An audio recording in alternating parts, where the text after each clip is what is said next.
Hello, everybody, and welcome to another Godzilla film podcast episode. It's been a while since I've done an episode, but this episode doesn't count all my previous episode. This is an event episode. Since everyone has been hearing some big news that Godzilla against Mechagodzilla is releasing for the first time in U.S. theaters for a limited time only on November 3rd. So I made this. So I decided to make this very special episode about it to talk about why this film is releasing in U.S. theaters and and we might talk about the behind the scenes of the film, and we might talk about some other classic Godzilla films that have been released in U.S. theaters after the Japan release. As always, I have some two special guests on here right now. Say hello to Nathan from Monster Island Film Vault, and and Neil, the author of his books. I forgot the names of your books. Sorry. Oh, that's okay. Well, maybe during the shameless, promotion segment, I can bring those out. You know how to hustle, right? One of the best lines in Alyssa Goji Geek's one of her recent videos was, what was it? Indie hustle. Desperation is indie hustle. I'm like, yes, I know. Well, I am really looking forward to do this episode with you guys. I'm really excited, and I want to thank you guys for joining me in this episode. And apparently, you guys are going to be in the next episode again, but Godzilla versus Gigan soon. Like in Final War that style. Guy. He wanted to kill us all, but I love that guy. All right, so let's get on with the episode. We'll be so excited to talk about Godzilla against Mega G, and that is releasing in U.S. theaters for the first time for November 3rd, but only on that day. Mm-hmm. Yep, and it is a Fathom event. Yeah, it is. Oh yeah, the classic Venom event. Mm-hmm. I think I said Venom. I don't know if I'm saying it right. It's Fathom. Fathom event. Yeah, Fathom. Yeah. Like the beast with 20,000 fathoms, Yeah. Close enough. Yeah, that company has been releasing some of their classic films in theaters just for a special event. Mm-hmm. Yeah, and they finally they're releasing their first classic Godzilla film on the big screen, mm-hmm. but for the Millennium era. Mm-hmm. Yeah, I mean, yes, we all know that we've been hearing some big news about it on Facebook or Twitter or everywhere, and I bet you guys thought that this is all fake. That can't be true. It was a little odd when I first heard the news. Yeah, that's because I thought it was an odd choice for the 50th, for Godzilla Day, to be honest. Yeah, that's I thought that can't be true because how did they Phantom and Event bought the rights to this film? I mean, maybe they just went to Toho to talk to them about this. I mean, yeah, how do you guys know why?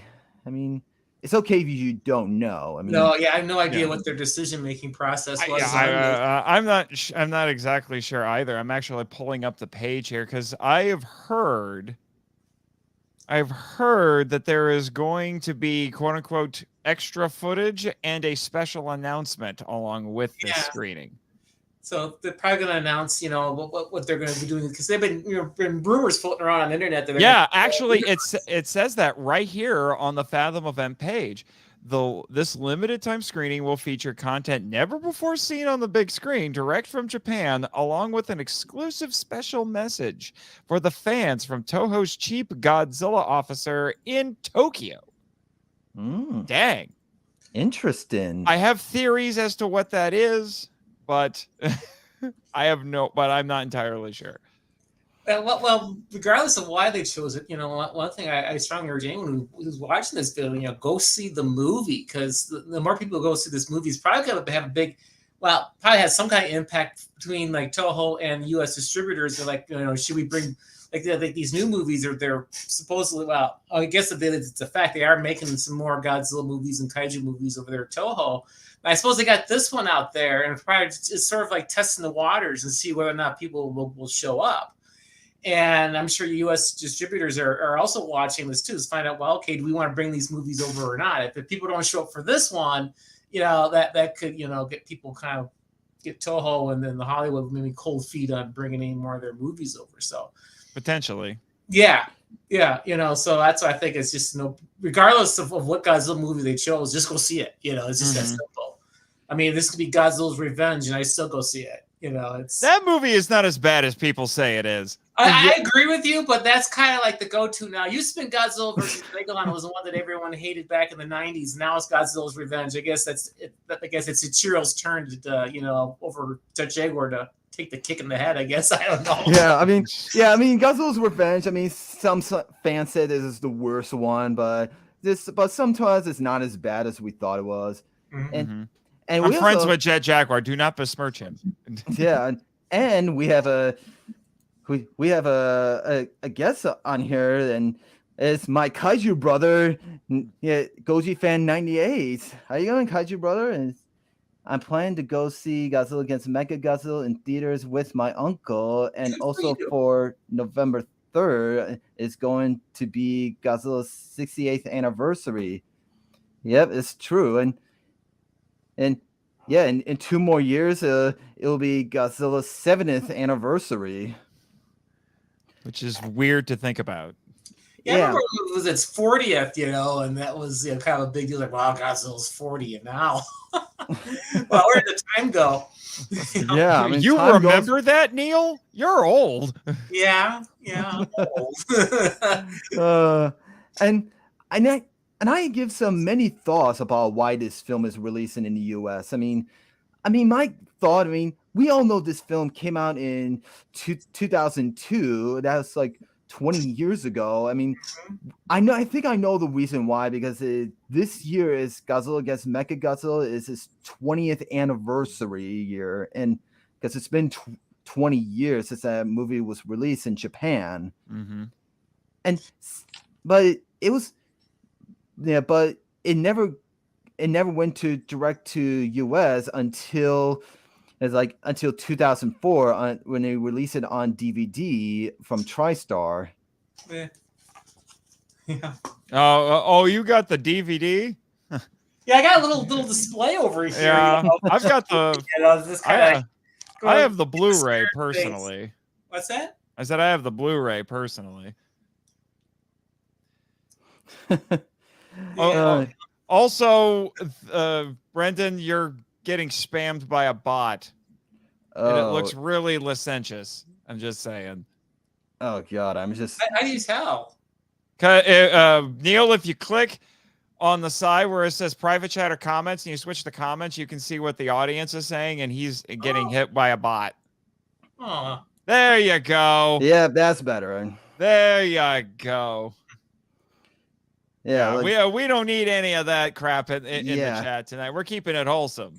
Well, I thought we were speculating on why this movie, because the last Godzilla movie, Godzilla vs. Kong, had Mechagodzilla, so maybe that's the connection. And since this is the most recent Mechagodzilla, well, I guess Tokyo SOS technically. No, Tokyo SOS, is the most recent technically. Yeah. But there's also Ready Player One. Oh yeah, Ready Player One. Well, I'm saying as far as Toho choosing a movie out of their own stock. Yeah, I get it. Although the funny thing is, if you read the Ready Player One novel, which you shouldn't because it's a terrible book, it's actually Kiryu and not the newfangled version that they had in the movie. Yeah, and yeah, so what? So let's talk about how you guys discovered this film. Like when you guys watched it for the first time, like how do you discover, like, where do you find it on DVD and what place? As long as you can remember. Mm-hmm. Like, I remember when I first discovered this film. I remember I discovered this at the Hollywood video store that used to exist back then. Don't you remember those classic Hollywood video stores? And Yeah, Yeah. Blockbuster and all that. Well, of course, I would remember them. Yeah, and where I grew up, we had a regional chain along with Blockbuster called Family Video. yeah, and I miss those days. We need to get those video stores back. There is one Blockbuster that still exists. That's probably been the last Blockbuster store. Yeah, that's exactly what it is. Yeah, they've been replaced by Redbox now. I don't know if you got them in your area, Yeah, but Redbox is only good if you're looking for new stuff or stuff that's a tie-in with whatever's in the theater. Yeah. Yeah, and it's not like the old days where you can get a wide variety of stuff. Yeah, but as far as where I first discovered this movie, to kind of answer that question, Kaiju Kim's with us. Hey, Kim! We love you, Kaiju Kim. I didn't. I was a guest on her show last night, actually. Yeah. The Queen of the Fabulous Empire. That's an inside joke that we started at G-Fest.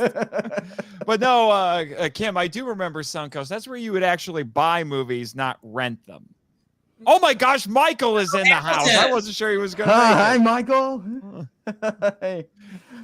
We're starting to have some guests on here. Yeah, I always recognize his name from the shout-outs. Michael Hamilton!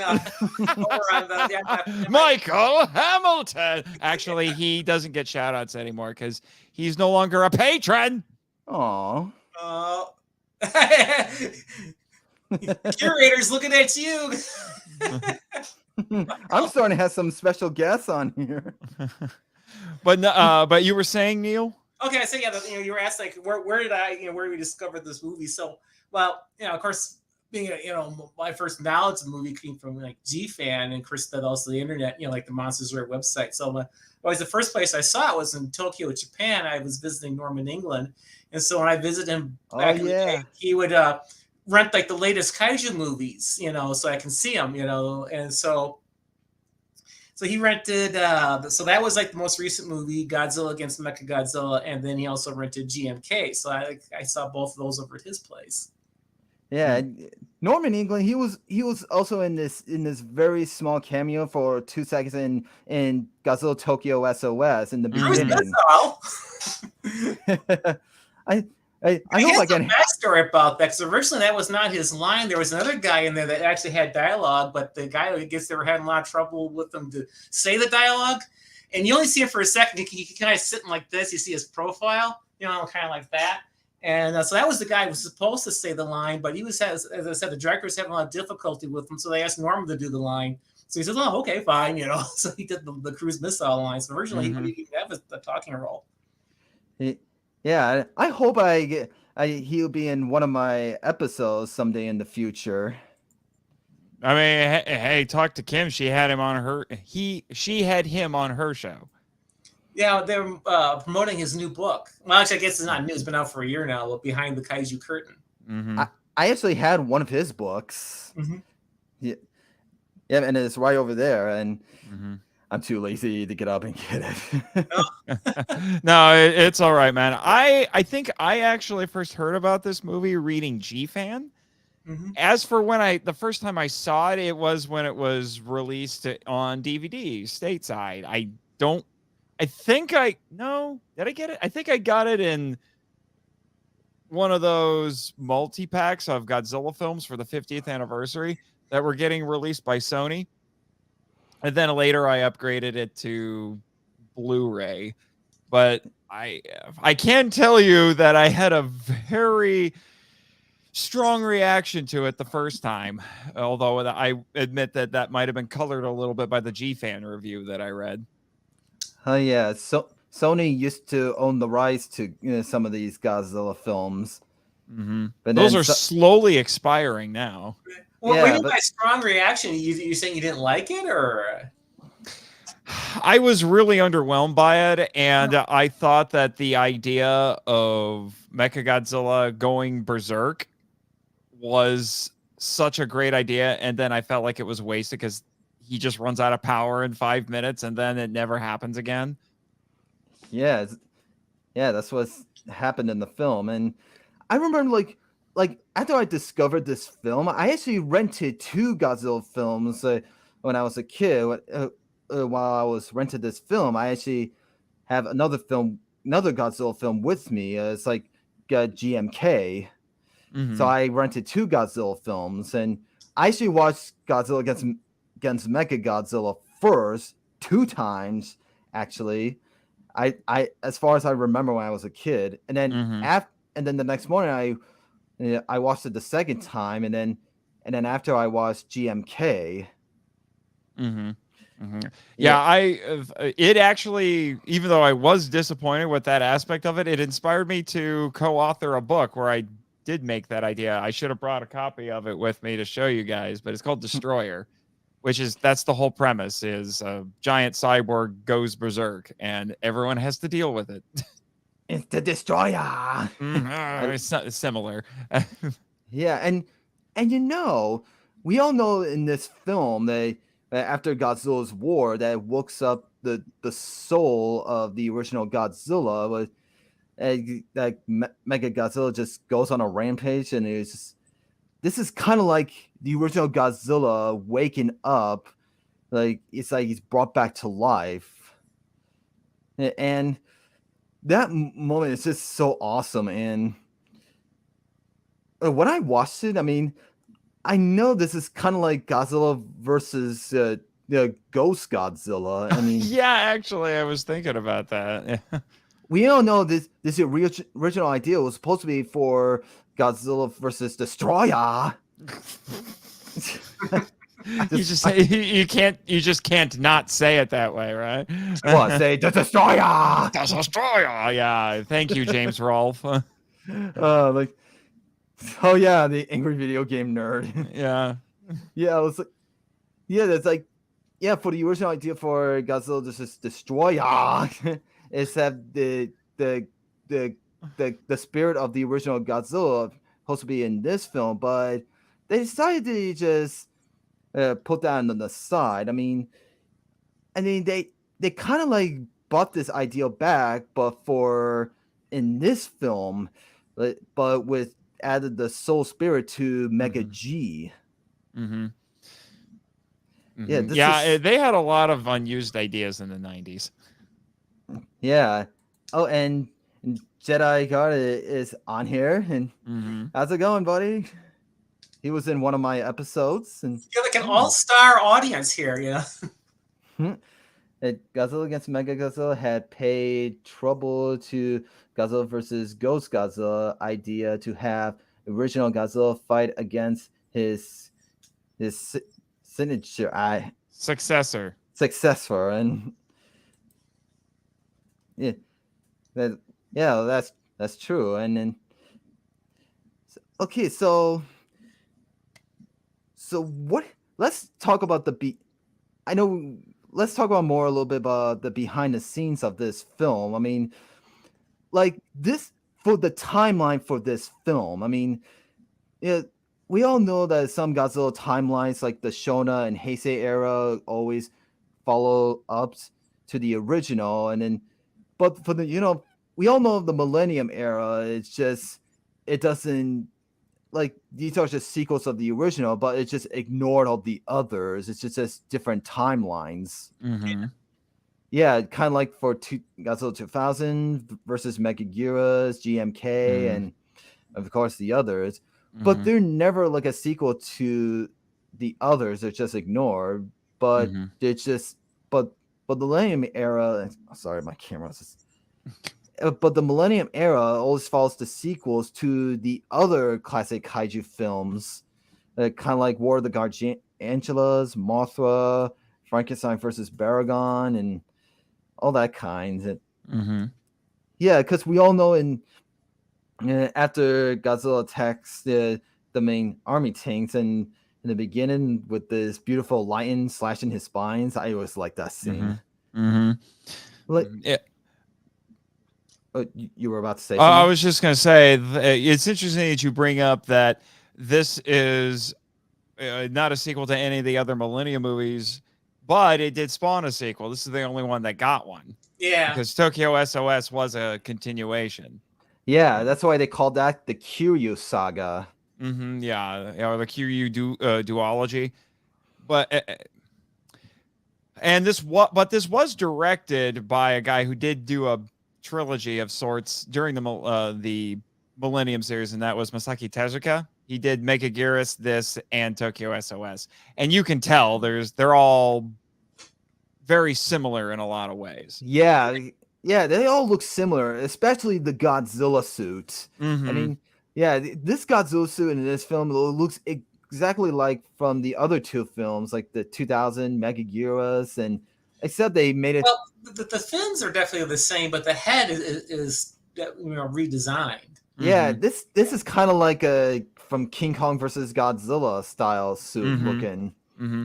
And they went back to the original suit actor who had been in 2000 and Megaguirus because they had a different guy in GMK. Yeah. So they went back to Tom Kitagawa in this one, and then Yeah. he did the rest of the Millennium era.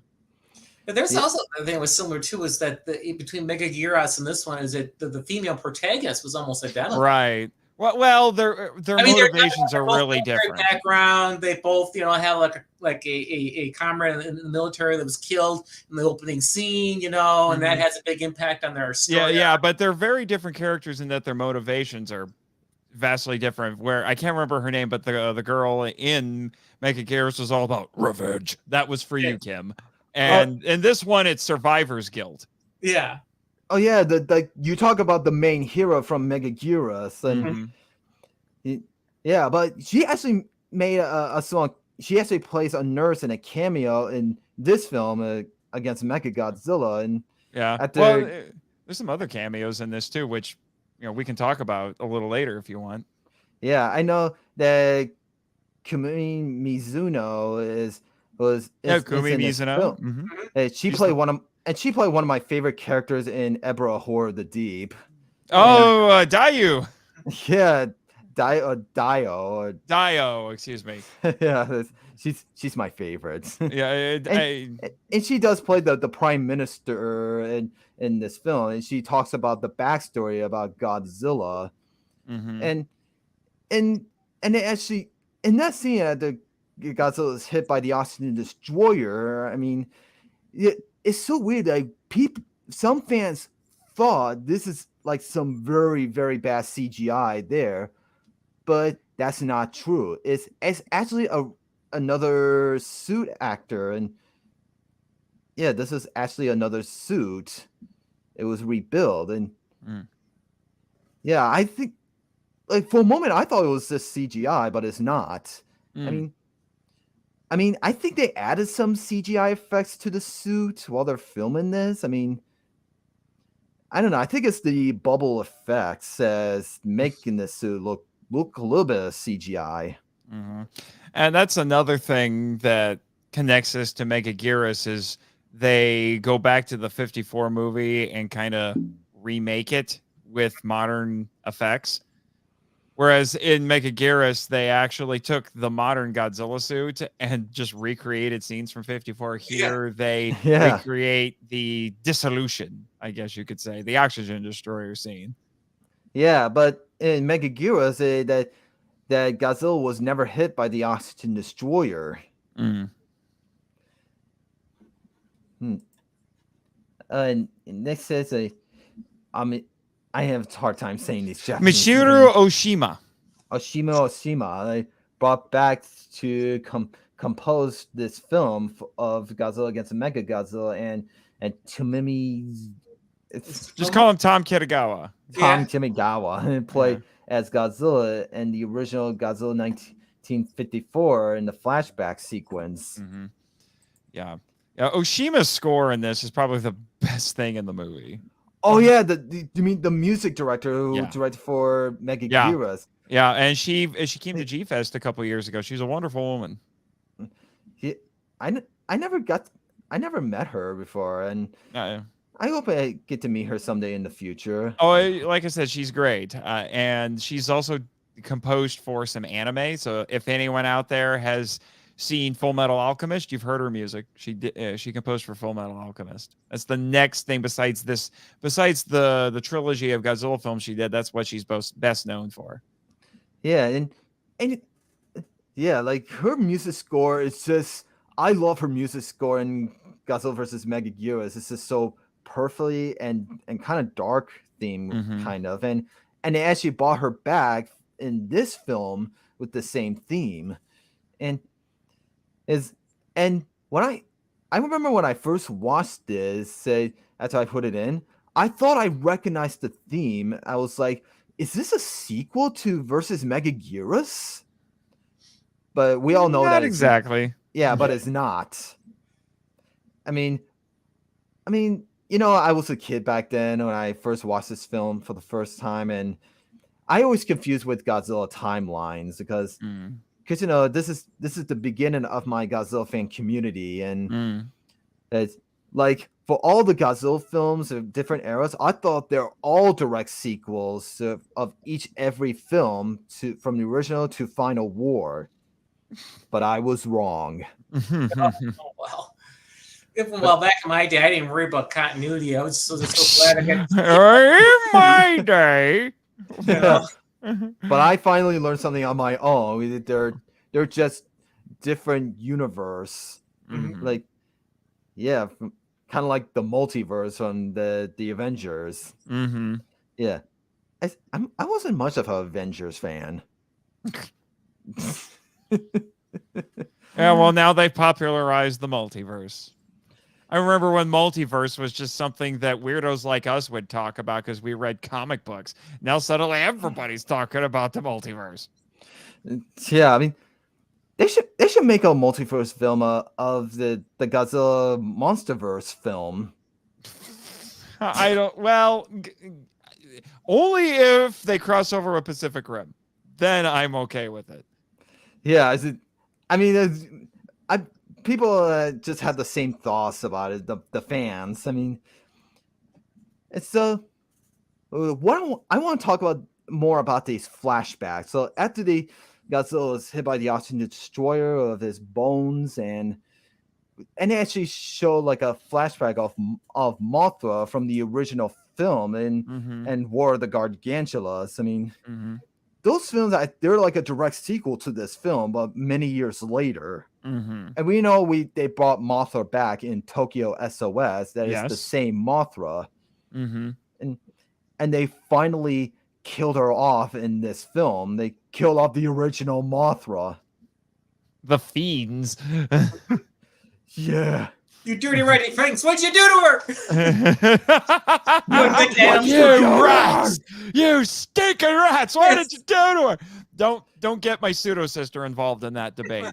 She has opinions. Why did they have to kill the original moth? No. Well, they had to because caterpillars, Mothras die a lot. I'm just saying, it's kind of their thing. Yeah, and they did brought back the two Mothra larvas in Tokyo SOS. Kind of like they did for Mothra versus Godzilla. Yeah, in the original. And yeah, so this movie is picking and choosing what other movies it wants to acknowledge as part of its continuity. Yeah, that's true. You got Goshi Fan 98 and yeah, so anyway, Nick Adams' character of Glenn's a quote from the Makes me laugh. As it should. Just don't tell my producer. He's not here. He's busy in his garage right now. Yeah. I was like, we already got 3 people in this stream, man. I don't need you to produce it. Yeah. Let's keep it down so he won't hear us. He's probably watching. Blaring it on this big old speakers while he's tinkering with his own mechas. Yeah, with his own mechas. Yeah. And not Kiryu, though. We leave Kiryu alone. Kiryu has emotional issues and needs counseling. Yeah. And speaking of that, let's talk about the the confusing names for this robo monster. Like, so we all know the title is called Godzilla against Mechagodzilla, but in the film for the original Japanese language and English dub, they call him Kiryu in some scenes in the film. Right. Well, that's just inconsistencies of dubbing and subtitles.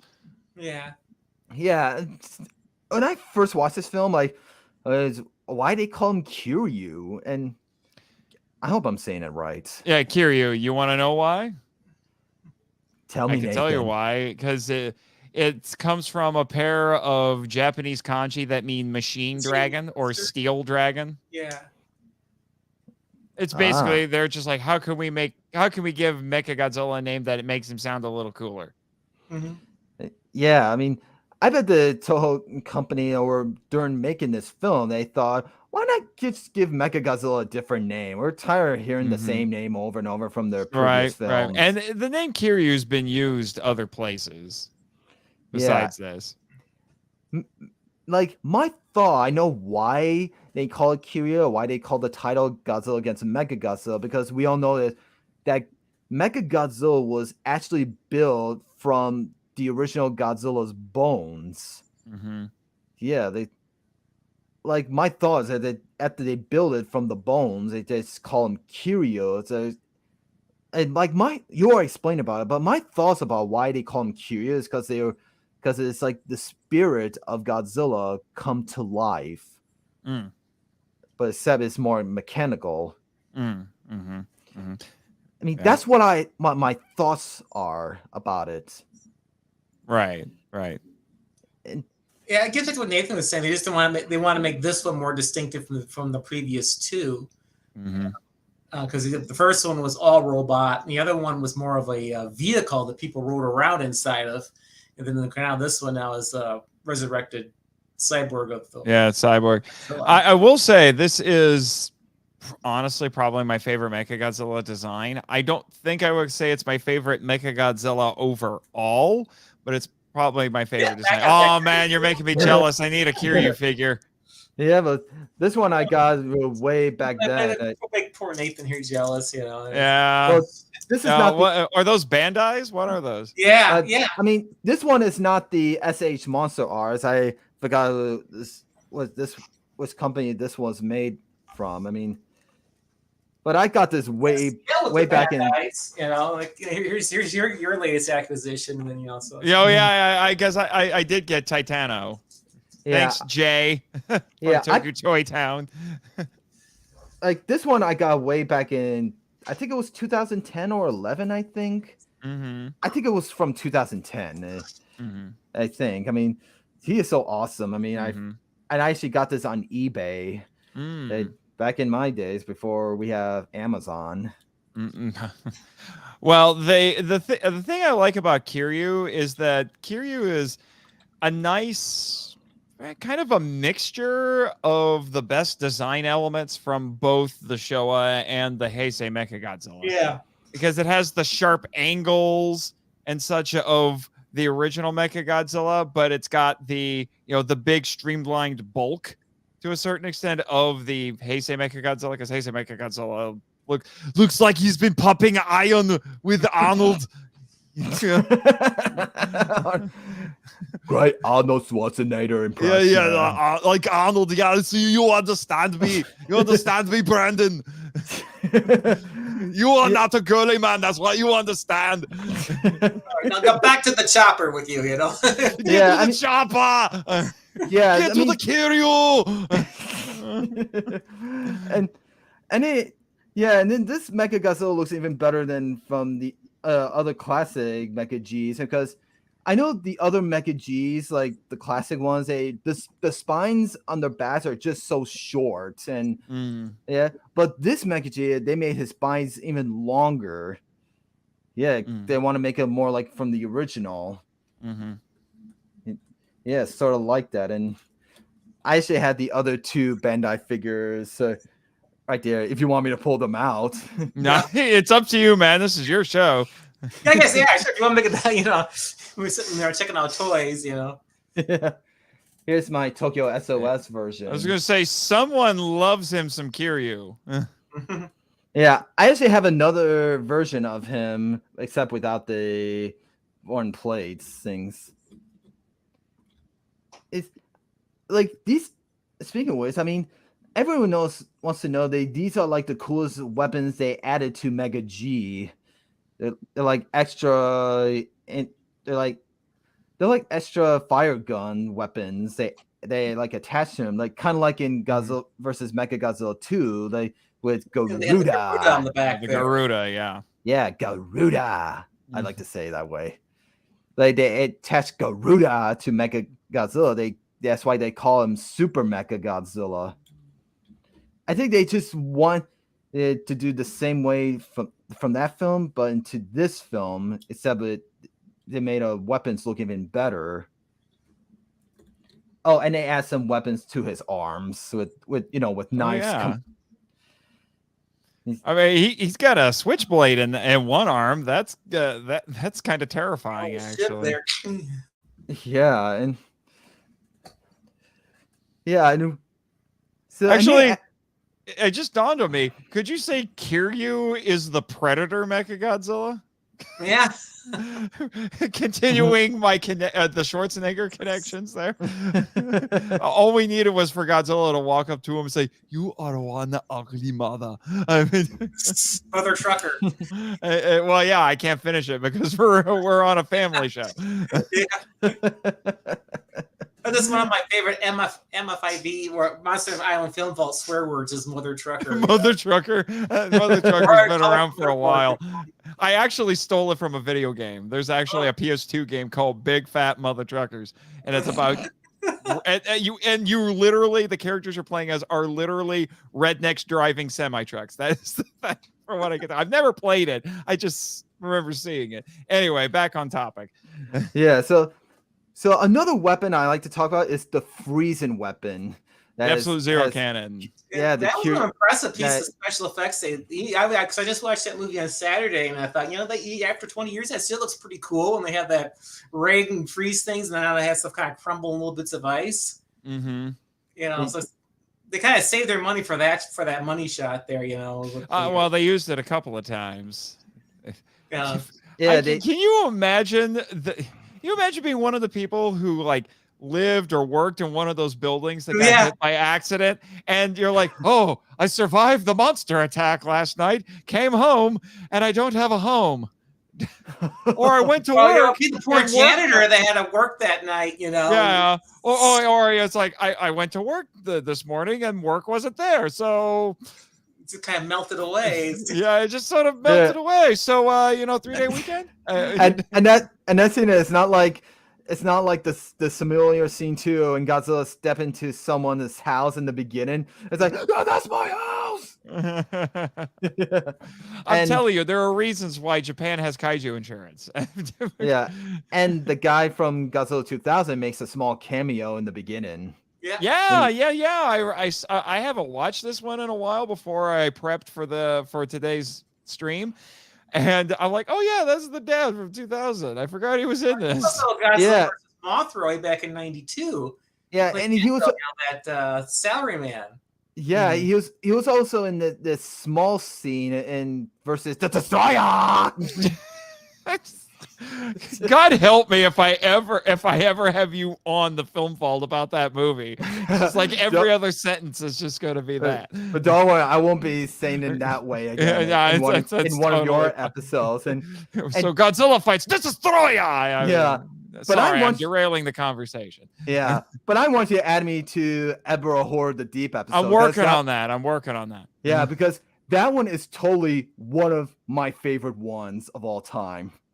You've mentioned that several times. Don't worry, I'm working. Oh yeah, because I already did an episode on my channel, and just to review the film and that. Anyway, back to against Mecha G or QU or what, or whoever you want to call it. Yeah, and like for the freezer weapons, they only use that for Godzilla. They kind of like they use it for Godzilla versus Destroyer. That's much better. And But for the Super X3, they use freezer weapons for Godzilla. I mean, in that film, they only freezes Godzilla to cool down his meltdown. Mm-hmm. But in this film, they just use Kyria to use the freezer weapons on Godzilla, but except it's even more powerful than in Destroyer. And when they had to freeze Godzilla, they just faint Godzilla away, kind of like they did for the buildings for that test video scene. Mm-hmm. Yeah, I mean, this scene it kind of makes me think back to Godzilla 2000 when when they had these new fire missiles and they showed this video and in the English dub they say I say went through Godzilla like crap through a goose. Like crap through a goose, yeah. That was positively tame compared to what the rest of the Millennium series would start doing, especially in Tezuka's movies, because in Mechagodzilla you had a black hole gun, because that sounds like a great idea, guys. A black hole gun, one wrong move and you destroy the world. Thanks. And then this one we had the absolute zero cannon. Oh, I'm just Kiryu, period. And I don't remember. Did they have something nutty in Tokyo SOS? I don't remember there being anything nutty in Tokyo SOS.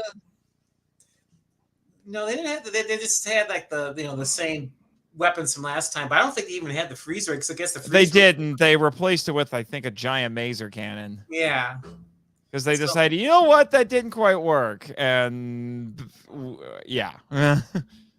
Yeah, and so anyway, so let's get on to the next question, about the Godzilla films that had been released in theaters in the U.S. after the Japan release. And I have the list on my phone right here. And yeah, so let me ask you guys this. So do you remember which Godzilla film that has been released in U.S. theaters?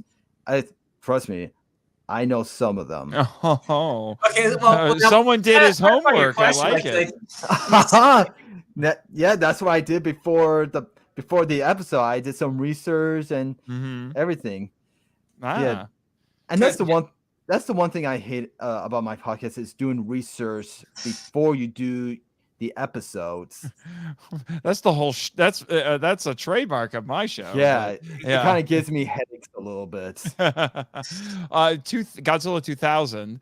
I know. I know that one was. Most of the Showa movies were released theatrically. I think, except for. Well, Sea Monster went straight to Sea Monster, Son of Godzilla. Yep, I think those are the only two. I think the rest of them went theatrical. Yeah, and then the only Heisei movie to get a theatrical release was Return of Godzilla. It got turned into Godzilla 85. Yep, that was my very first Godzilla film I ever watched. Right. Yeah, you mentioned that on Kim's stream. Biolante went straight to HBO and video. Yeah. And then all the rest of the Heisei movies eventually got released on video. 2000 got a theatrical release. We don't talk about Godzilla 98. We don't talk about Gino. Yeah. And after that, none of them got official U.S. releases. Well, not wide ones. Like G-Fest would screen a bunch of them.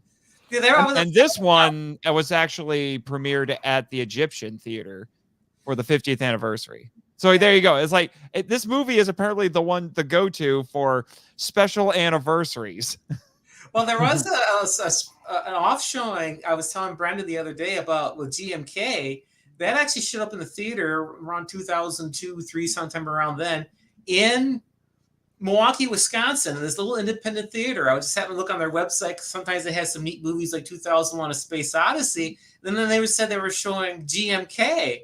I thought, I'm going to that, of course. I don't know how they got their hands on the movie. It wasn't tied to any convention or anything like the Pickwick down there with G-Fest in Chicago. So I drove out there and it was a packed theater. I mean, I was surprised. It was packed and people were applauding it and stuff. And some of those people must have been, dedicated fans, because one person kind of cried saying, I wish I had more of a Kiri Fukubi's music instead, and yeah. Well, and the Alamo theater chain, which is in like 6 places, They showed some Godzilla films through Criterion, I believe, Oh yeah, last year. oh yeah, when that Criterion released the classic Shona eras on Blu-ray back. Well, no, that these were newer ones. That's what people say. Got people start thinking it's like, Criterion, are you going to be Don't releasing forget, there more? was 2004, by the way. Don't forget, that's when the 50th anniversary of the 54. Right? Yeah, the original Alpha Japanese Pictures, cut. wasn't Yeah. it, that was circulated around? And Mm-hmm. so I got to see down in Chicago with some friends down there, and then I came back up to Madison and watched it again. I think I'd seen it in the theater at least 3 times when it was doing its rounds. Mm-hmm, mm-hmm. I got to see that at G-Fest this year, which was really cool. Yeah, I never get to see any Godzilla films at G-Fest. I mean, hey, come hang out with me. Come hang out with me and my friends, Brendan. We'll have a good time. I will, maybe next year. And yeah, heck yes. Yeah, I'm hoping that they show. I'm hoping they show Shin Ultraman at G-Fest next year. Actually, yeah, you said it was good. I saw you posting on Facebook. Yeah, I saw it at the Chicago Film Festival over the weekend. Made a special trip over there. I told Jimmy's like, fire up your favorite mech. We're going. Yeah. Yeah. Well, hopefully I'll get my own table booth there next year, maybe, to sell my fan art. Mm-hmm. Yeah. Anyway, so we all know these films have been released in U.S. theaters, but I remember the exact year of what they released. Ooh. I mean, for the original Godzilla was released in Japan in 1954 and on November 3rd, but the U.S. version of Godzilla King of the Monsters, no, not the MonsterVerse version. Yeah, that was kind of odd that they went with that title. Like, guys. Yeah, why did they reuse the title from the original film, but the U.S. cut? But the U.S. version was released in 1956, 2 years after, because it was also directed another person, a American person. They actually, I think they filmed this in California with Raymond Burr and for some scenes for him, and they actually borrow some of the footage of the original, and I don't know how they get these footage from Toho. They should make their own version with American actors. They had the licensing rights to the original movie, but they shuffled around to try to make it what they thought would be more acceptable to American audiences. Just as a kind of little side fun fact, the first time I saw Godzilla King of the Monsters, which at the time, as far as I knew, was the original Japanese version. I know it was American, recut. But anyway, was on April 26, 1975. April 26 is Tomoyuki Tanaka's birthday. So I saw his first Godzilla movie on his birthday. That's why that is embedded in your skull right now. You will never forget it. And for this version, for the opening credits, like for the opening logo is by Translate World Company. I think that's what it says. But that opening looks very similar to the Toho logo opening, which it is, except they put the planet Earth covering the Toho logo and covering the Japanese title words on the bottom. Yeah, and I bet you guys didn't even notice. I can't say that I did, but I haven't watched it in a little while. Yeah, if you rewatch this film, I mean, it is free on YouTube, a full movie. And if you look back to the beginning of the U.S. version, you can tell that is the Toho logo, but except they added the planet Earth with the U.S. titles on it. I think I might have that on one of my DVD versions. I have like a classic, 2 different classic media ones, and then of course the Criterion one. And I think that sounds familiar what you described. Sir, I curate the film vault on Monster Island. I know about all of them. Yeah, so you could just go up in the vault and just check, Yeah, I might send the mascots in there to do it for me if I'm particularly busy. Yeah, as I usually am. Yeah, and for Godzilla Rise Again, like that was released a year after the original in 1955, and it was released in U.S. theaters in 1959. They they just retitled this film Gigantus the Fire Monster. It's just so weird. Yeah, It's weird. Godzilla. It's not Gigantus. He is Gigantus, but and it's also the only movie I can think of where Godzilla himself is dubbed. Yeah. Yeah, and this movie was tribute to Warner Brothers. Right. Yeah, except they never show the opening Warner Brothers icon logo in the beginning. Well, they probably don't want to be associated anymore with that movie. I wouldn't blame them. Yeah, that's a horror. Warner Brothers is associated with other things. I don't know why they wouldn't want to be associated with this one, although they probably don't own the rights to it anymore. Yeah. Yeah, I can't even watch the English dub. I only watched the Japanese version. Yes. The dubbed version of Raids Again is unintentionally hilarious. It's a load of banana oil, but anyway. Yeah, banana oil. Yeah, and for King Kong versus Godzilla was released in Japan in 1962. A few years after Raids Again. The original Japanese cut was released in Hawaii theaters in that same year, and with English subtitles. That's what I heard. And the guy who did the U.S. cut of this saw this in Hawaii. Yeah, I think that's what I heard, and then he decided to want to make his own version of it, but. John Beck was involved in that feature right from the get-go. If you remember, that storyline was originally Willis O'Brien. Yeah, I was going to say the origin of that movie is complicated. So John Beck, said, okay, he was like the first person who took an interest in Willis O'Brien's idea, and so he was trying to find a studio that wanted to make a movie of it. Mm-hmm. So I said, sure, we'll do it. Except we're going to pull out, Prometheus or Frankenstein, whatever, and put in Godzilla, and we're going to use our own special effects crew. So Willis O'Brien got squeezed out of his own movie. Yeah, and so they added some American actors in this version, and Eric Carter, UN News. Yeah, I still like the original Japanese cut. I like them both, and this one is tribute to Universal. And we all know that Kong was also another film made by Universal too, the Peter Jackson version. Mm-hmm. Yeah, and the '76 remake.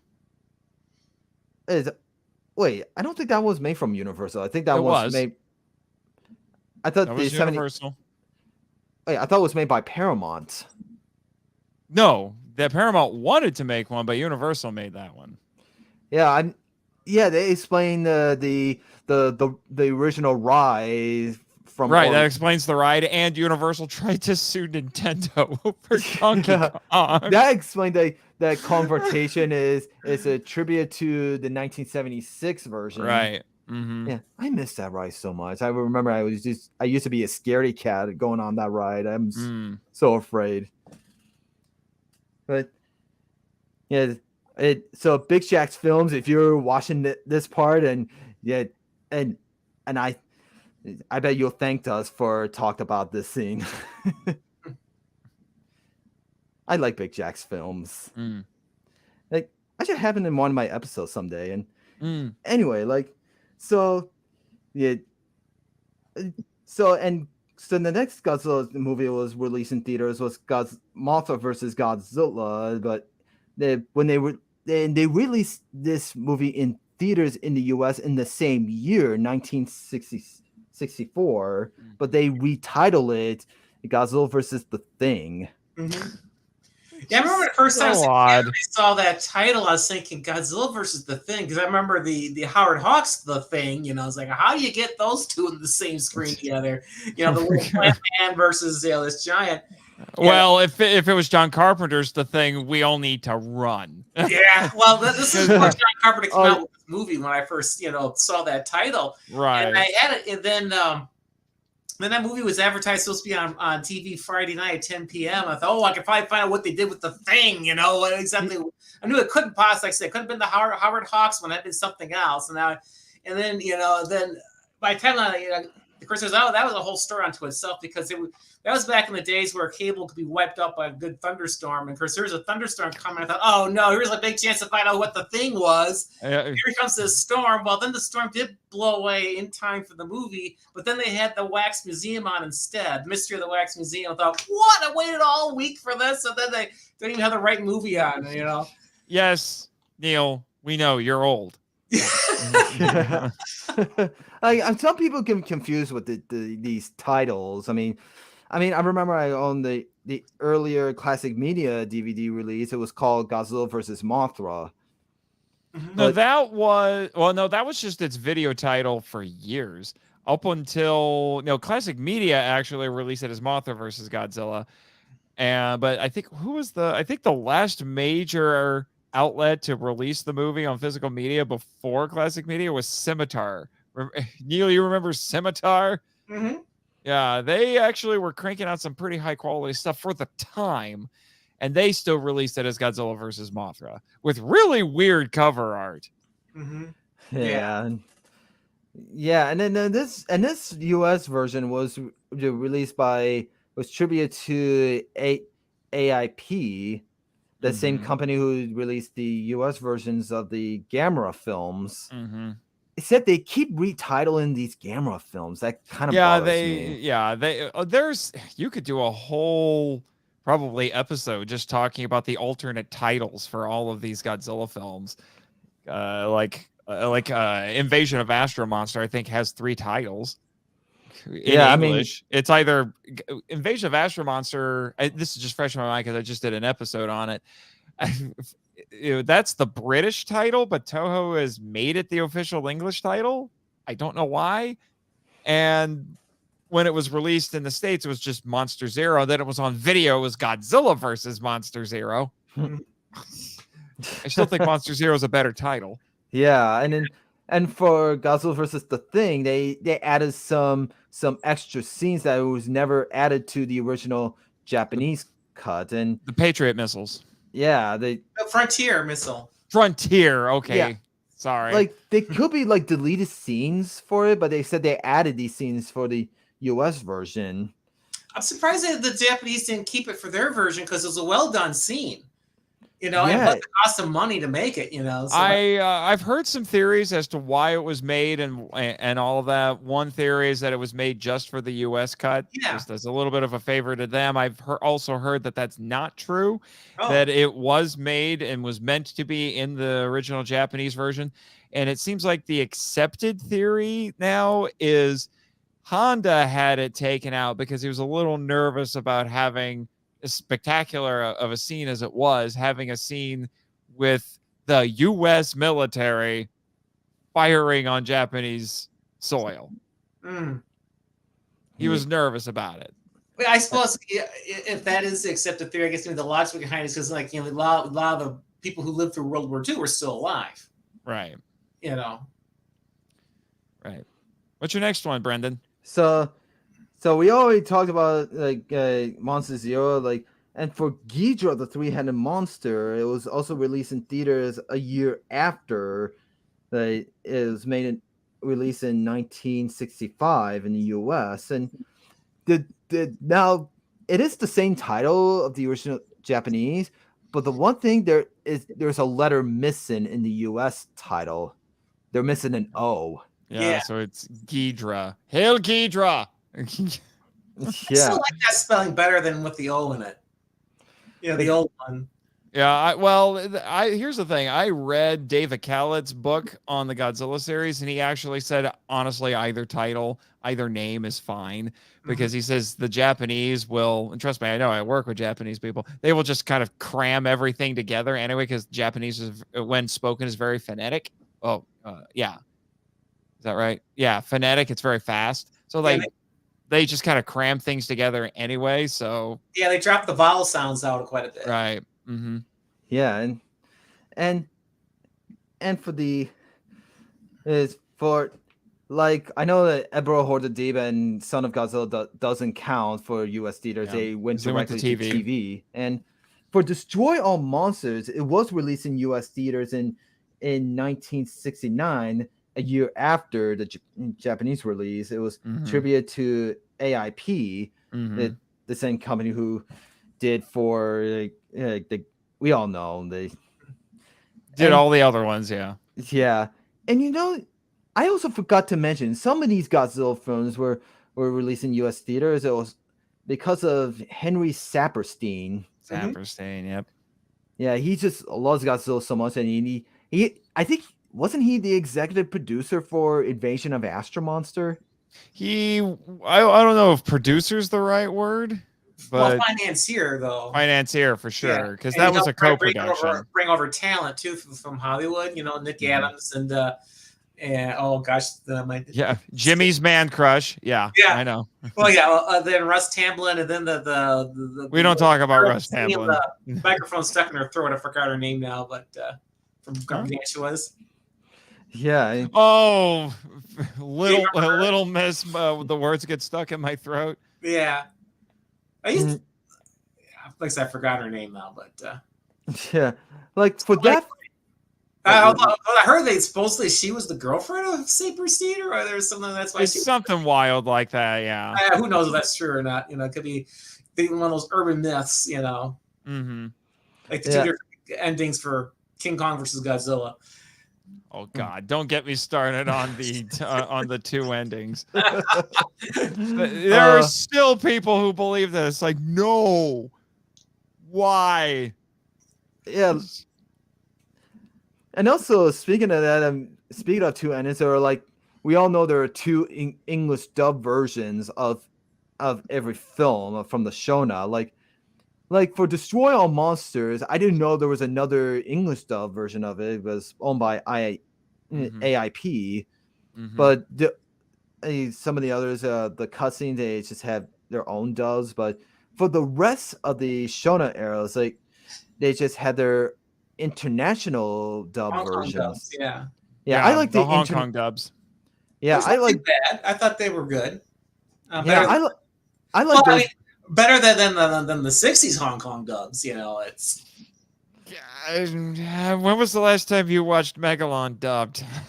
I think that had a whopping 2 people doing all the voices, including one for including the child.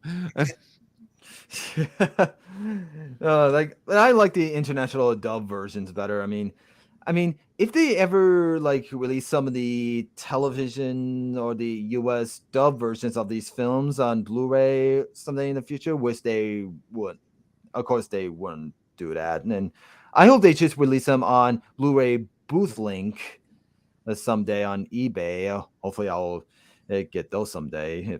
Mm-hmm. Yeah, because I want to compare those two versions and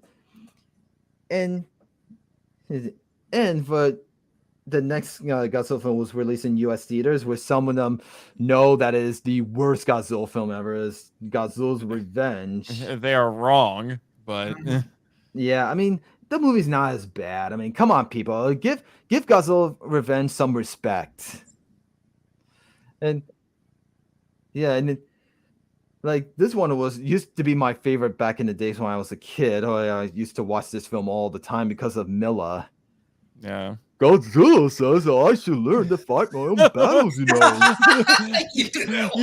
As someone who frequently sees Manila at work, that was a good one. I also like one of those YouTube videos of this puppet Milla that people used to watch him on YouTube. I mean, the one episode he was shopping at Walmart and that's my dad.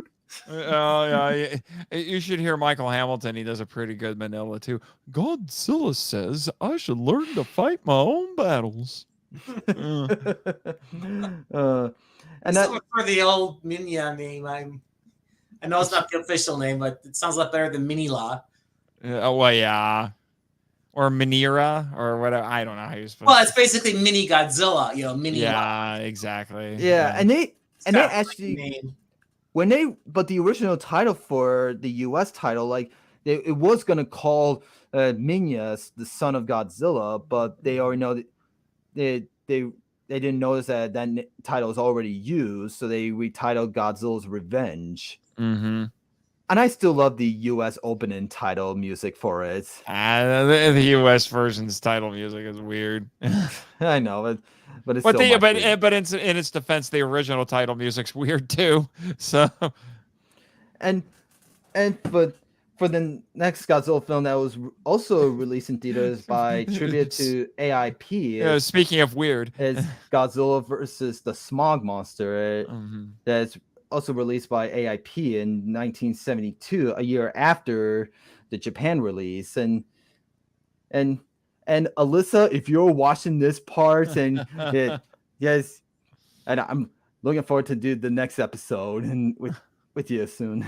Yeah, Alyssa loves that one.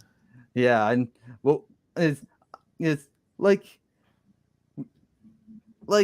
I don't understand why these AIP dub versions they never release on DVD or Blu-ray or everywhere. They only release them on VHS, and back in the day, it's like especially that Godzilla VHS cover of the Smog Monster, that woman's that one was face. really good.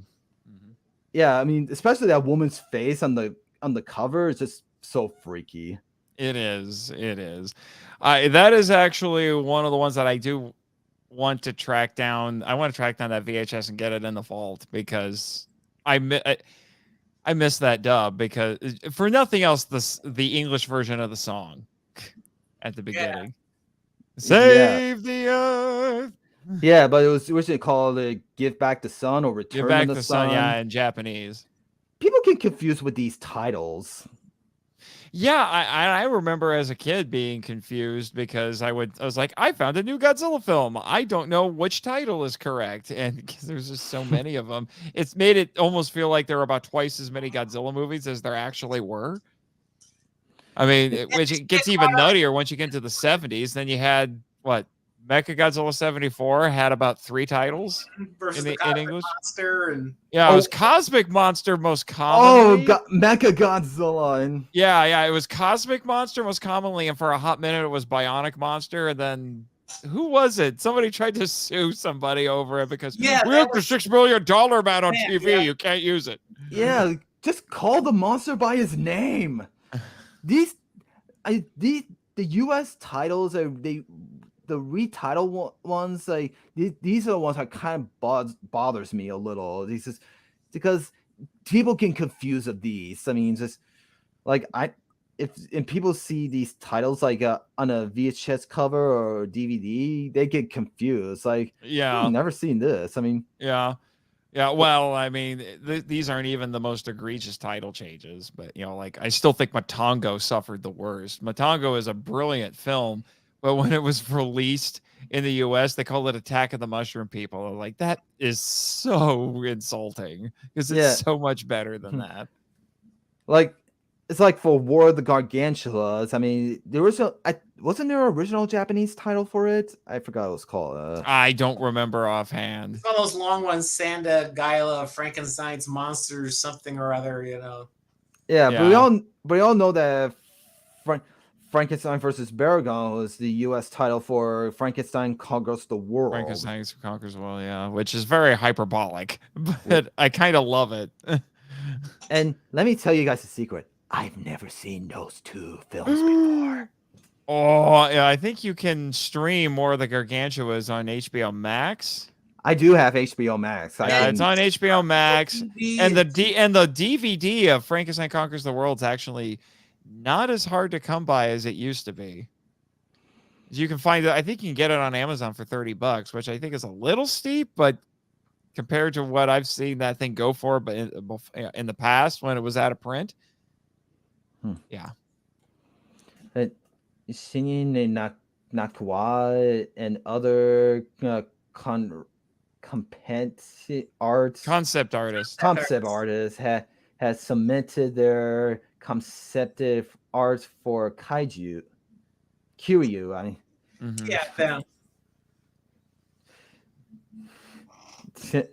and Frankenstein's monsters, Sandai versus Gyra. It was Japanese title of the War of the Gargantulas. Mm-hmm. Yeah. It, that was my dog. It, well, my kaiju brother Nick knows his kaiju films. Sounds like it. Yeah, trust me, he has the brains than me. uh, anyway, it's like for the next Godzilla film is for Godzilla versus Gigan, and from 1972, they released this film in the U.S. in theaters in 1977. A few years after this film is retitled Godzilla on Monster Island, which it never took place on Monster Island. Well, No, it did, but only for a few minutes. Yeah, it but started there and then it moved back. Yeah, to yeah. he was on Monster Island, but it was on Monster Island, but the fight scenes it doesn't take place on Monster Island. Well, I guess you could justify the title because the very first scene you see Godzilla on Monster Island, so that was the extent of it. Because hey, Aguilas! Something funny's going on. You better check. All right. Yeah. Hurry up! I don't know. I need a lozenge. I don't know that this is for Godzilla Monster Island version. I mean, I know that this was the actual international dub version of it, or is this another dub? No, there's once you get past Smog Monster, it's just Hong Kong dubs for the most part after this. I mean, if they did a U.S. dub version of versus Gigan, let me say what this guy in the international dub says. I think it stinks. Yeah. Yeah, like for Godzilla vs. Megalon, it was released in U.S. theaters in 1976. I mean, the title, it's just they actually go with the actual title of it. Yeah, it's just and I'll never forget those trailers on YouTube. They released the year they released this film. The awesome awakening of prehistoric monsters. Like, well, I remember seeing it on TV. Those ads, and man, unfortunately back then that movie was only shown in major cities. And of course, I didn't live. The closest major city was almost 3 hours away in Chicago, and I knew my parents weren't going to say yes to that, but I thought, well, I got nothing to lose. So I asked them, please let me see that movie. And they said, no, we're not going on to Chicago just for that. So all I had to do was kind of just soak in the commercial and just stare at it, like, oh, this is as close as I can get to it. Yeah, but did you come to see it at G-Fest? No, I didn't. No, remember, I didn't show up for the very first. You did. You weren't there for the first. It's too bad because Megalon was one of the most fun screenings there. Yeah, well, I forgot Dimana, the guy with the Godzilla novelization project. He filmed that part with the kick. Yeah, kick, and he put it on. He's like, this is why I love G-Fest. Yeah. Yes. Well, that was funny is because I remember back in the 90s, people just hated that movie, and then you go to G-Fest in the dealer's room, you couldn't, the dealers couldn't sell a Jaguar figure to save their lives, they're all piled in boxes, and then all of a sudden, I don't know what happened, something switched, and now it's like a cult classic. It's like the Rocky Horror Picture Show of Godzilla fandom, I mean, like I said, I'm friends with Jet Jaguar. I have a weird appreciation for that big smiley robot. Yeah, and don't be like those guys from Mystery Science Theater 3000. I love that episode. Toho needs to stop saying no-ho and let them release it. Rex Dart, Eskimo Spot. I like the Wisconsin references in there, the Wisconsin Dells at the opening lake scene, because it was like, what was it? Clan meetings got a little more interesting, and Houston, and I came to chew sushi and kick butt, and I'm all out of sushi. So many good lines in that episode. Yeah, at least I'm about to do that episode with Kaiju Kim's after an episode with you guys on Gigan, yeah. And I know we already talked about Godzilla versus Mechagodzilla U.S. theater release. I mean, I don't know if that film was released in U.S. theaters or It goes was. direct to No, television. it was. I forgot which one. Either Bionic Monster or the Cosmic Monster. No, they went under both titles. Mm-hmm. Yeah. It just depended on where and when, but it was only Bionic Monster for like 5 minutes. Because whoever owned a $6 million man tried to sue him. Yeah, they start suing. Yeah, they tried to sue him. I'm like, since when did you own a copyright on the word bionic? Yeah. Like it was released in U.S. theaters a year after Godzilla vs. Megalon, and for Terror of Mechagodzilla. Boy, that one's complicated. Yeah, I mean I think they went through many titles. I mean, the original title was just called The Terror of Godzilla. Terror of Godzilla. Released in theaters in 1978. Mm-hmm. And it's like, and just like James says, like somebody has a serious titling problem. Yeah, but it like that one's complicated because it did play in theaters in the U.S. for a short time, and it was Terror of Godzilla, the Terror of Godzilla. But then it was Bob Kahn. Remind me, Neil. It was Bob Kahn, right? That sounds right. Who did the TV version, mm-hmm. And that's when it became Terror of Mechagodzilla. And it also had that 10-minute prologue with a bunch of stock footage. Yeah, and they so it's actually longer than the Japanese version. Oh gosh, my memory kind of remembers this a little different. Didn't they have that big montage originally in the theater? No, it was made specifically for the TV cut. Okay, I'm sorry, I got that back. Although I do remember the nice thing it up. Yeah, but that's the theatrical one was the one that was edited. It had the snot edited out of it, and that was the only one that was available for years until Classic Media got their hands on the TV cut. And the TV cut is infinitely better because it is completely uncut except for one scene. Oh yeah, don't remind people that surgery scene. Well, all you need to know is that they were fake. and I'm about to do that episode with you soon. Yes. Because that was my first Godzilla film. Yep. I always wanted to say that's your first. That was my last show up movie. I see that was like the last one to just basically collect them all, so to speak. The last one. This was my second Godzilla Shona era film, and believe me, Nathan, I have everyone on my episode list, and believe me, you're on Terror of Mechagodzilla list. Oh yeah, I can't wait for that one.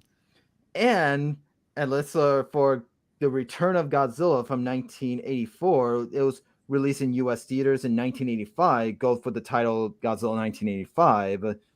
It is tribute to New World Pictures. That one's really complicated. Yeah, New World Pictures didn't exist anymore. No, they don't. But that whole thing is a mess. The U.S. The whole production of that. It's like what we were talking about with King of the Monsters. They made completely new footage and edited that in, took a bunch of stuff out. It's goofy. And then there's blatant product placement. It's just, it's a mess. Yeah, and this was my very first. I know I brought this up in so many interviews, shows, and I actually had the Booth Link Blu-ray of this film. I have both versions of this. I mean, like what if you have two Blu-rays and you put them on both TVs that you have two of them and compare both of them? Like what's the difference? The U.S. version would end sooner because it's shorter. Yeah. And you would have all the new footage for the U.S. version that would pop up.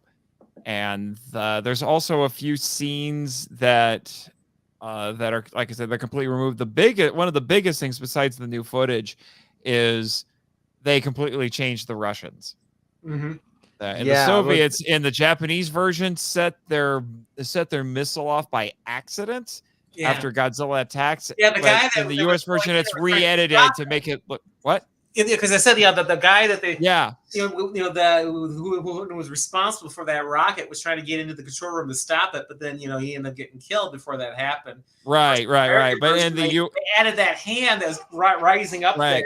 there, to press the button, So they re-edited it to make it look intentional because this is Reagan era America and we hate the Soviet Union, we hate the evil Russian empire right and now, all that. so it's kind of like history's come full circle, Yeah, which is why I honestly think it's actually very educational for people to watch the original Japanese version because you're getting a perspective on the Cold War that we're not used to. We're used to either hearing about it from the American or the Soviet or Russian, I guess you could say now, perspective.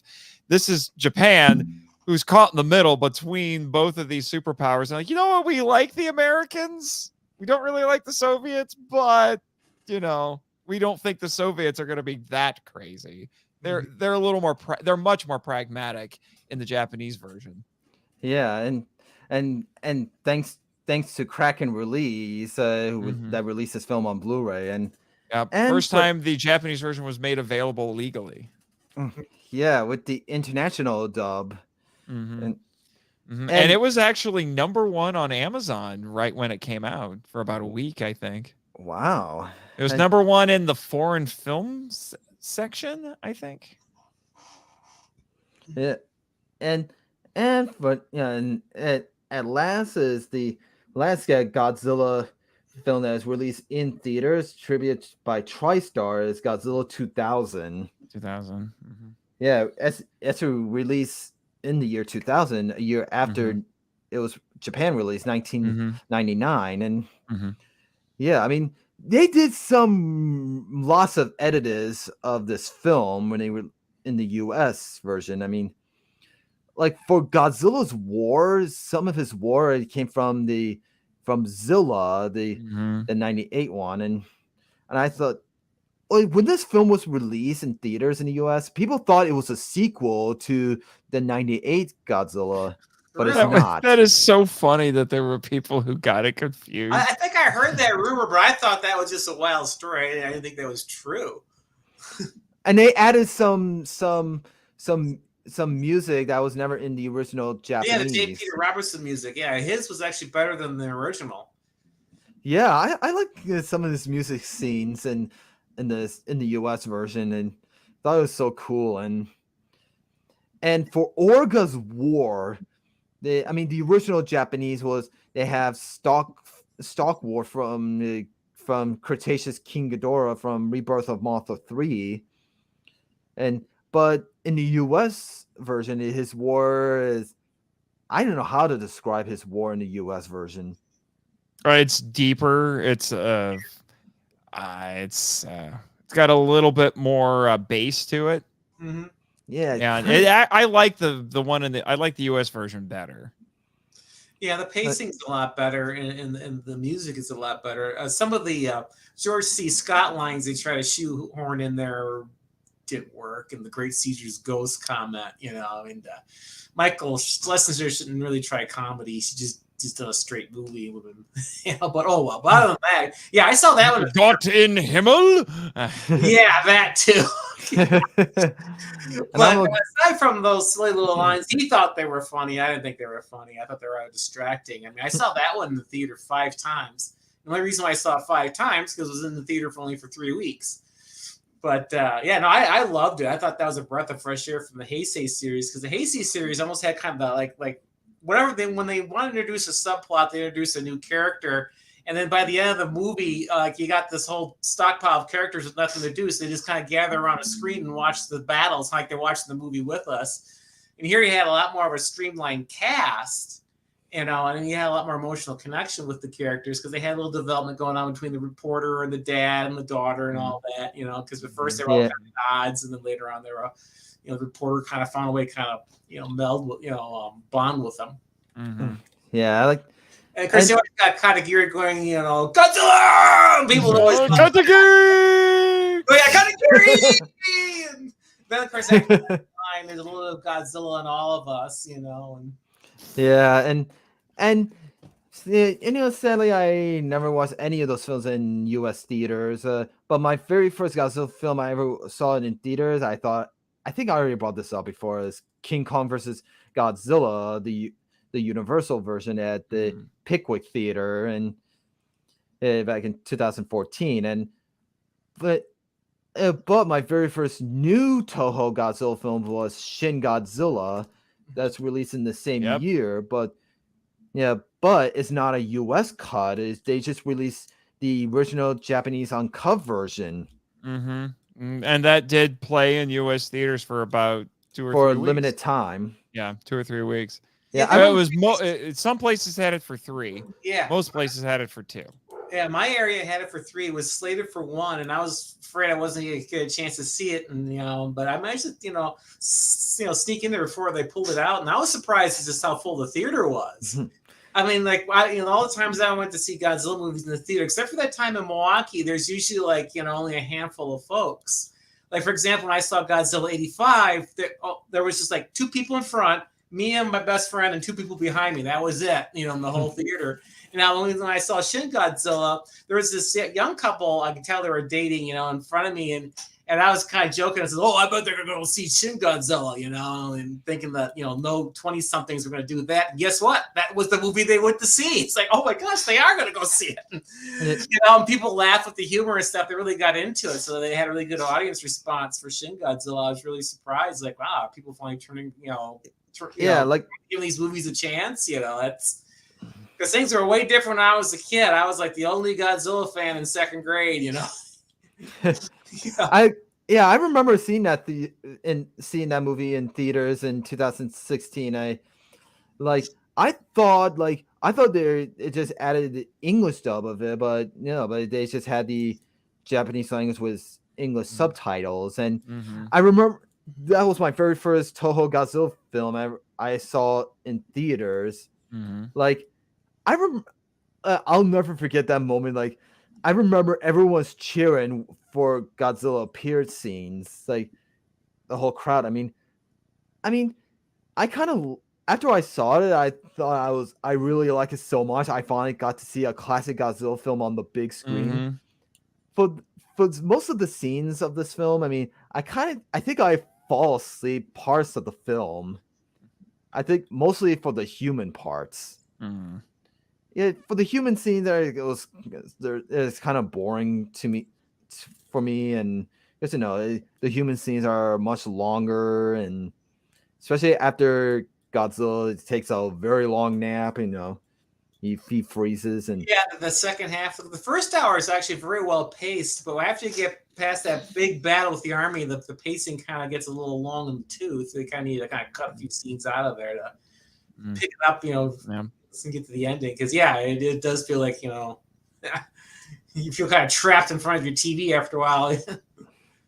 And I'm just so amazed. Well, and Brendan, there is actually a dub of Shin Godzilla. It was made by Funimation for their Blu-ray. Yeah, it was trivia by Funimation. Yeah, I remember when they released this on Blu-ray in U.S., they have it in English dub. I'll never forget the ending of this film, like with Godzilla's tail as these creatures coming out. I was like, what the? It's a weird ending. Yeah, and it goes directly to the credits. For a moment, I thought they were going to have a sequel to this film, but they never announced it. It never happened. No. Now, Brandon, did you see any clips yet from Shin Godzilla? Anything? Not exactly. The reason I'm bringing this up because it relates to Shin Godzilla. Nathan would know what I'm talking about. Wait. You're asking him if he's seen clips of Shin Godzilla and then talking about Shin Godzilla. Oh, wait, I'm sorry. Oh, God, my brain. Shin Ultraman. I'm sorry. Shin Ultraman. There we go. Thanks there for we go.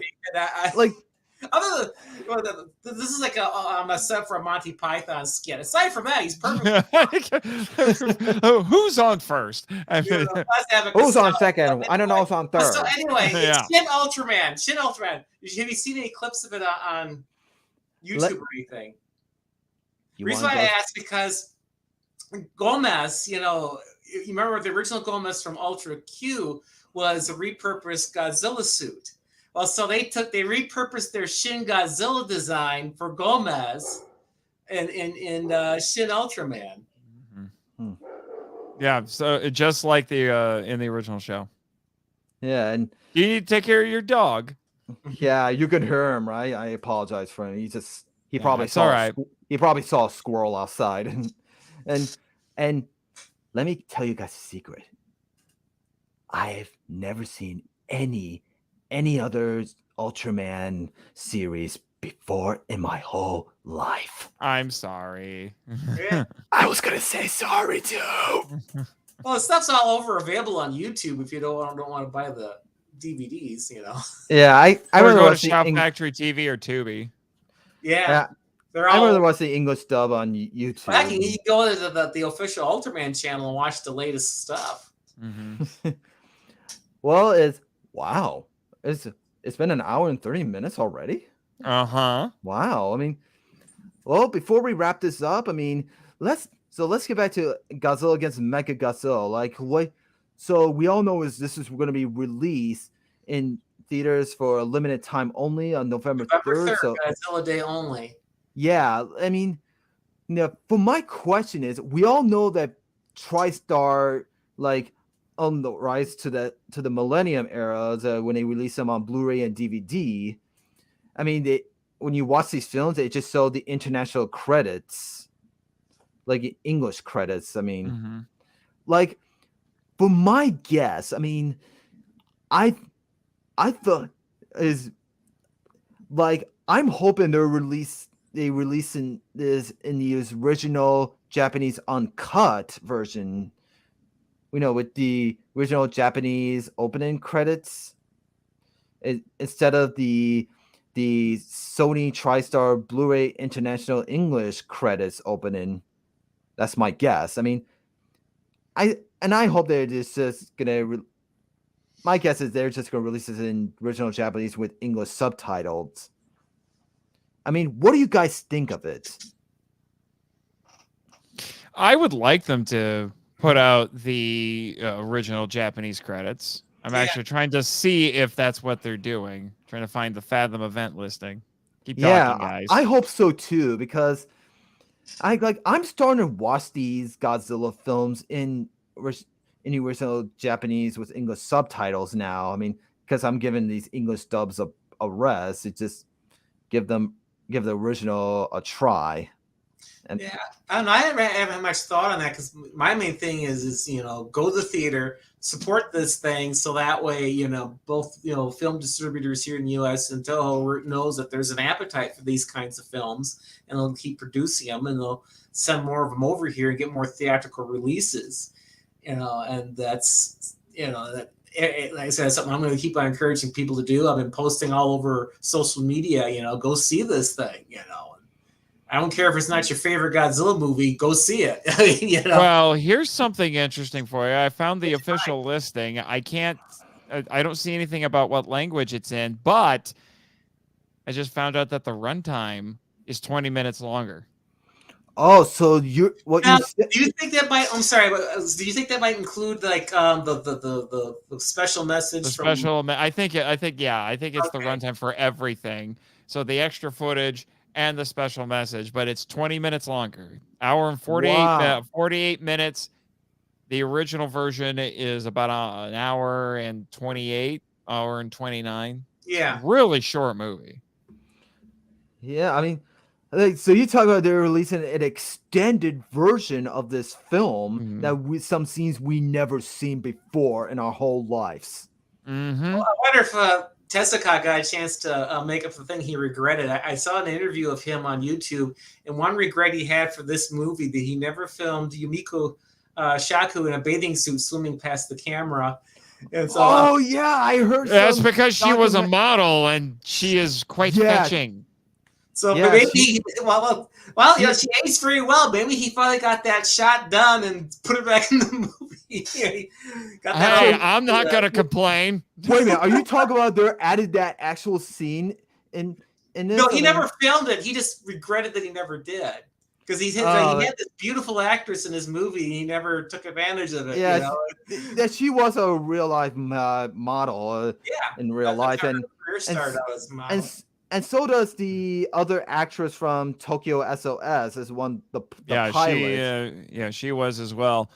But I'm guessing.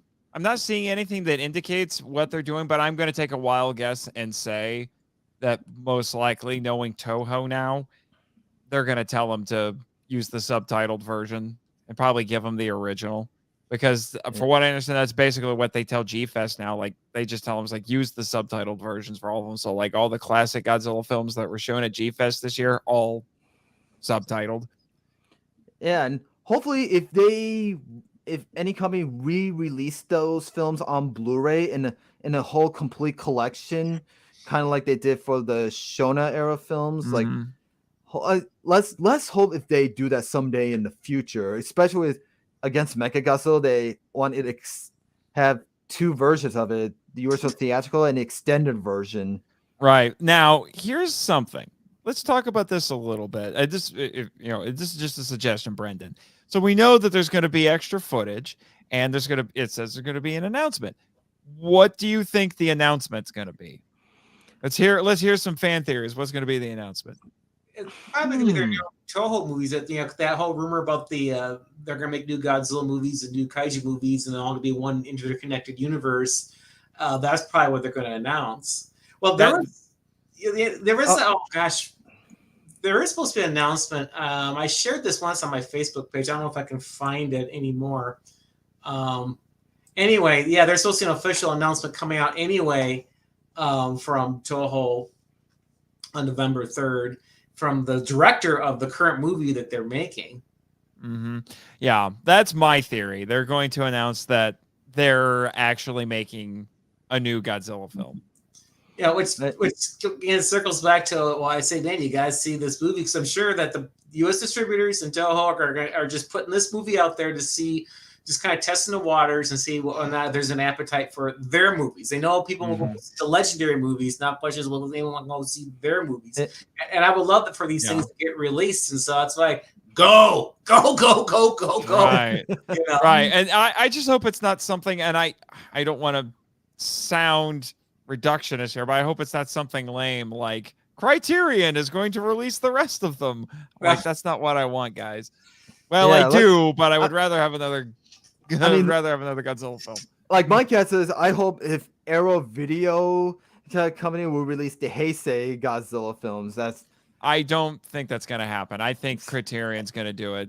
There's already some evidence to indicate that they're going to do it. Because they're showing up on streaming services now, and I think Janus Films is attached to it. So I think Criterion is going to release another box set with Heisei and Millennium. I just hope that's not the official announcement, because that would be silly. I think it is going to be a new Godzilla film. Yeah, and let's hope they release all the international dubs for each film. I mean, I don't know how likely that is, because I know they can add a lot of the dubs for the Shona era, like for in the U.S. cut versions. And let's hope someday in the future they right. But Brendan, what do you think the big announcement will be? I'm not very good at guessing. I mean, what would you like it to be? If a different Blu-ray company would, I know you just said it, if a different Blu-ray company would release these films on Blu-ray or on stream, I mean, I would be so thrilled. I mean, yeah, and I mean, that's my guess. I mean, or if they release them on 4K, I mean, I bet that'll never happen. Yeah, but it would be interesting if they did if Toho announced they're making another Godzilla film, because we got another MonsterVerse coming, and apparently Godzilla's in it. Yeah, I'm looking forward to that. I mean, it could be a case of we're just gonna have an abundance of riches. That'd be all right, Yeah, well, I guess that's all the time we have left here. So. And we're very excited to see this film on the big screen soon, and as next week, actually. Next Thursday, yep. Yeah, and I got my movie ticket early, Good before for it sold you. out. And so yeah, and I want to thank you guys for joining me in this special episode. Thank you. And I'll be looking forward to Godzilla versus Gigan episode with you guys later. Gigan! So anyway, with that said, I'll see y'all next time. Sayonara. See ya.